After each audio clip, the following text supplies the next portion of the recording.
गरीब भक्त और भगवान विष्णु की एक प्रसिद्ध कहानी है जो भक्तों के आत्मविश्वास और ईश्वर के प्रति अटूट श्रद्धा को दर्शाती है। ये कहानी विभिन्न रूपों में सुनाई जाती है, लेकिन एक सामान्य रूप इस प्रकार है। कहानी। एक समय की बात है, एक छोटे से गांव में एक गरीब व्यक्ति रहता था। उसका नाम नारायण था। वह बहुत ही ईमानदार और मेहनती व्यक्ति था, लेकिन उसकी आर्थिक स्थिति बहुत ही दयनीय थी। उसने जीवन में कभी किसी से कुछ नहीं मांगा, लेकिन भगवान विष्णु की भक्ति में डूबा रहता था। नारायण हर दिन सुबह उठकर भगवान विष्णु की पूजा करता और उनसे अपने जीवन के उद्धार की प्रार्थना करता था। वह दिन रात भगवान के नाम का जाप करता और विश्वास रखता था कि भगवान एक दिन उसकी मदद करेंगे। एक दिन गांव में एक संत आए। संत ने गांव वालों से कहा कि वे भगवान विष्णु से मिलने के लिए एक विशेष स्थान पर जाएंगे। ये सुनकर नारायण बहुत खुश हुआ और उसने भी उस स्थान पर जाने का निर्णय लिया ताकि वह भगवान से मिल सके।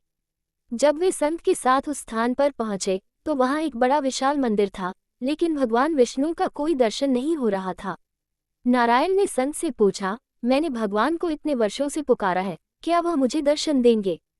संत ने मुस्कुराते हुए कहा, भगवान विष्णु का दर्शन केवल उस व्यक्ति को मिलता है जो पूरी श्रद्धा और विश्वास से उन्हें बुलाता है। तुमने उनके नाम का जप किया है और वह तुम्हारे साथ हैं।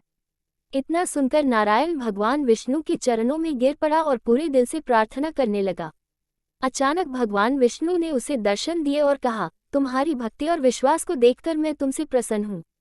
तुम जो कुछ भी चाहते हो मैं तुम्हारी मदद करूँगा। नारायण ने भगवान विष्णु से कहा, हे प्रभु, मैं धन धान्य नहीं चाहता, मैं केवल आपका आशीर्वाद चाहता हूँ ताकि मैं जीवन में ईमानदारी से अपना कार्य कर सकूँ। भगवान विष्णु ने नारायण को आशीर्वाद दिया और कहा, तुम्हारी भक्ति ही तुम्हारा सबसे बड़ा धन है और यही तुम्हारे जीवन का सच्चा सुख है।